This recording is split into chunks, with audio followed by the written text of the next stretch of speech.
In this video, I will talk about Ozempic, aka semaglutide, which is the most common weight loss drug, at least in Canada and the US. So I will break down what it actually does and is based on current research, and I'll give an example of a specific individual as well.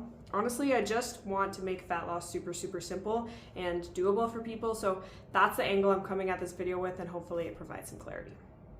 First, if you like this video, make sure you give it a thumbs up and hit the bell for more health and fitness educational content. So first, I want to make it really clear that I have absolutely no medical training, so everything I'm about to talk about is going to be based on research I've done and experience from clients. This video is not intended to be advice, it is just strictly educational. Ozempic is the brand name for a peptide called semaglutide, which is a GLP-1 agonist, which means it behaves like a peptide in your body called GLP-1 that is produced from the gut and the brain. GLP-1 is a powerful appetite suppressor, so it makes it very easy to just not eat by shutting down the neurons in your hypothalamus that make you crave sugary and fatty foods. Ozempic comes in an injectable form, and you keep it in your fridge and inject it once a week. In Canada, it's the #1 recommended drug for weight loss and type 2 diabetes. I have done consultations with clients that had it prescribed to them for things other than diabetes though, like cancer, or if they need to lose weight before surgery, or just general weight loss. Doctors in Canada seem to be pretty generous with it. Like, I had a client who was a nurse and she wasn't obese by any means. She just hit a plateau with her weight loss and came to a session one day and was like, yeah, I started taking Ozempic and lost a couple pounds already, and said she got it from one of the doctors at her hospital. So I don't think it's very hard to get your hands on right now, which is why I want to make sure at least my clients and whoever's watching this video has a good understanding of like why it's so effective and possible side effects. So it works by suppressing neurons in the brain that make you feel hungry. So it is a very effective appetite suppressant. It is very good at making you lose weight fast, which is why it's so popular. And it's helping a lot of people lose weight in a pretty safe way. I think there have probably been more dangerous ways people have tried to lose weight in the past. And if someone wants to lose a lot of weight as soon as possible, it's probably better for them to do it under the supervision of a doctor. So overall, it's a pretty safe and very effective drug from what I've researched, and nobody's dropping dead from it, so that's good. Now, because I'm a coach, I always think about things from the perspective of what's best for the client. So I'll be going into how Ozempic works and comparing it to results I've had and that I've helped clients to achieve through changing lifestyle factors and environmental factors, because that's something anyone can do, but not everyone can spend money on a weight loss drug. I will also be giving exact dietary steps for fat loss based on my expertise as a fat loss coach and what has delivered the best results for my clients. So the other day I had someone reach out to me saying she has diabetes and has been on Ozempic for 2 years, hasn't lost any weight, and cannot find a doctor to test her hormones. Also, prior to taking Ozempic, she was working out, and since being on it, she stopped. She told me she wanted to lose fat, have a nice butt, pretty normal goal, and very relatable to all my gals watching. And I'll get messages like this probably 4 to 6 times per week, or just have conversations about it. So let's break down why it may be that she is experiencing basically no results after 2 years on a weight loss drug. Based on the limited information I have about her specifics, she started taking Ozempic to manage her diabetes. Maybe she did see weight loss happen at the beginning and then it slowly tapered off, I don't know. But Ozempic is a weight management and diabetes management drug, and just like any medication, it is not a long-term solution. Ozempic has been shown to lower hemoglobin A1C, but when insulin resistance is present, there are often other things at play in the gut, liver, and pancreas, and only looking at one piece of the puzzle is a treatment, not a cure. So if you haven't already, go watch my insulin resistance explained video, because I break down exactly how those things all play a role in insulin resistance and what is usually the root cause. by taking semaglutide, aka Ozempic, you are more or less putting a band-aid over the greater metabolic issue at hand. So back to GLP-1, one of the hormones that stimulates your pancreas to release insulin is GLP-1. So it is stimulated by neurons in the gut and is released by the hypothalamus, which is the part of the brain just above the roof of your mouth. It's also released from your gut. So it's a GLP-1 agonist, Ozempic is. So it makes the action of GLP-1, so it lowers your appetite and ultimately helps lower your hemoglobin A1C. Now, I always like to ask the question, how can we optimize for what the body knows how to do? So we know that the body naturally releases GLP-1 from the gut and the brain.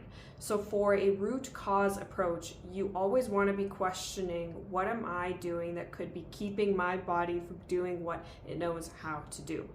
The answer is always environmental.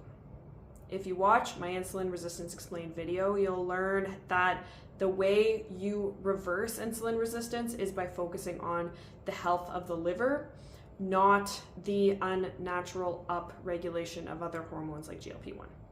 So you can think about it like this. Ozempic works by upregulating hormones that make the gut, brain, and pancreas work harder, when what we want is a long-term solution, which is to look at the liver. So if you're on Ozempic, now your liver and pancreas are working super hard compared to a lifestyle approach, which is going to take a look at the relationship between the gut, the liver, and the pancreas. So relieving the gut and relieving the liver through diet and exercise is what we want to focus on. So optimizing your environment before seeking medication. Now again, I'm a lifestyle coach. I have no medical training, so please do not take medical advice from me. The reason why those who take Ozempic experience the elastic band effect and gain all the weight and then some back is because it is also an appetite suppressant, a very, very effective appetite suppressant, which I'll go over more in a second, but imagine your brain is completely offline in the appetite department. As soon as you stop taking semaglutide, then the lights come back on in your hypothalamus. So your appetite returns with vengeance and you aren't stimulating GLP-1 to such a high degree and unnatural degree anymore. This individual who messaged me also mentioned that she stopped exercising, and honestly, I don't blame her. Like, when you have absolutely no appetite and no drive to do anything, the last thing you want to do is go lift weights. And I can relate to this because when I do prolonged fasting, it's like the hardest thing ever to make myself go on a walk or get off the couch or do anything, let alone put away dishes or, I don't know, do anything. Anyways, semaglutide blunts hunger, and when you stop taking it, your hunger cues come back online because you did no real work to fix your relationship with food or educate yourself on foods that increase GLP-1 naturally. And you're much more likely to return to eating the sugary and fatty foods that cause the metabolic disease in the first place.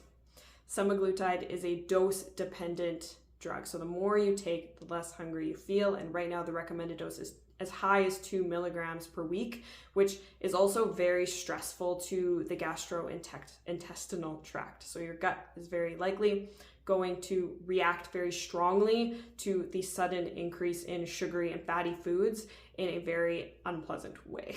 Now, when the liver is unhealthy, as is often the case with insulin resistance and type 2 diabetes, which are the same thing, the root cause approach would be to make the liver and the gut healthier by reducing inflammation through diet, exercise, and stress management. So I mentioned before that changing your environment is the best long-term solution. That's what I mean by environment, is the food you eat, the way you move, and how you feel about the people you spend time with and about yourself. Also, because your appetite is so low on semaglutide, there's a significant loss of lean muscle tissue because of the lack of growth hormone being released. Muscle mass is critical to have in order to be metabolically healthy, especially as we age. So I mentioned before that the individual who reached out to me stopped exercising, which is partly the cause of her inability to lose weight. The last thing I'll mention on Ozempic is people are losing weight, but they are technically getting fatter because they are losing lean muscle tissue at the same or at a faster rate as fat loss.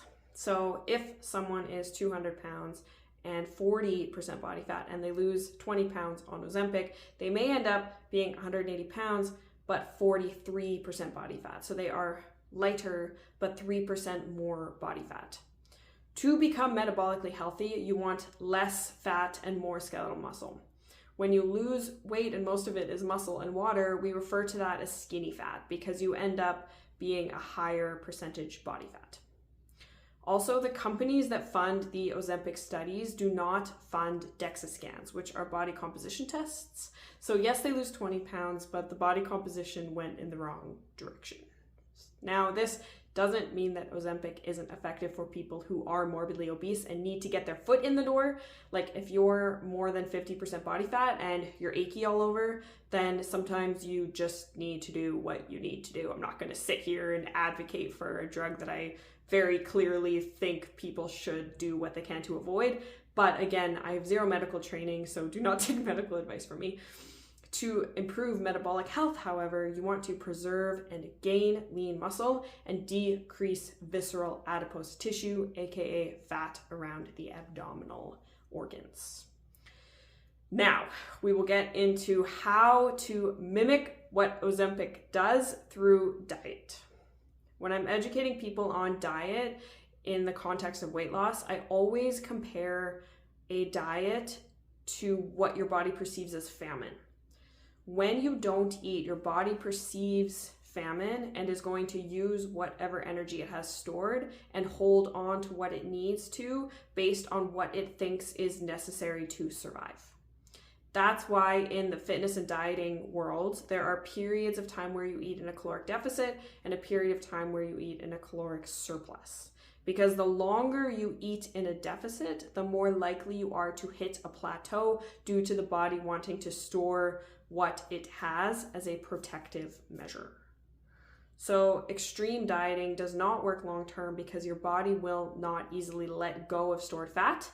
When you eat in a slight deficit for a few months, then eat in a slight surplus for a few months, sure, the results are slower, but you won't be as likely to damage your metabolism and gain weight back. For women, under-eating for too long will present itself as an irregular menstrual cycle, symptoms of fatigue, low libido due to a drop in hormones called FSH and LH, and just trouble losing weight. So there's a right and wrong way to diet, especially for women. If Ozempic is taken for a long time and in the absence of understanding how it's impacting your body and mind hormonally, you could end up in a situation where you are hormonally off whack and you gain back whatever weight you lost while taking it because your body doesn't know the difference between famine and taking a very popular weight loss drug, which is fair. Losing fat is a game, and when you cheat that game, there are going to be physiological consequences. So, main takeaways. The reason why the individual who reached out to me was not losing weight after being on Ozempic for 2 years is because her body perceived famine, clung on to fat stores, her muscle decreased due to lack of exercise, and her FSH and LH plummeted, which is why she feels that her hormones are off whack. For women, the damage done to hormones and their gut by taking extreme measures for weight loss is substantial, and I've seen it happen a lot. Also, doctors are not incentivized to make their patients better. They're incentivized to give out medication. So the fact that this individual didn't mention anything about her diabetes being at all improved after 2 years is on a highly potent appetite suppressor drug, is kind of baffling to me, but I guess that's the reality of the relationship between people who perceive it to be the job of a doctor to solve their problems versus what the job of a doctor actually is. But now I'm going to give specific solutions for people who are taking Ozempic and want to come off of it and not totally spiral out of control. This is a passion topic for me because of just the sheer number of people I talk to about it who know nothing about how to safely come off of it. GLP-1 is very sensitive to diet. So what I'm going to go over now is exact dietary protocols for stimulating GLP-1 in a sustainable dietary way for reversing metabolic syndrome. I just want people to know all of their options. Firstly, nuts, avocado, eggs, fiber from complex grains, all have been shown to stimulate GLP-1.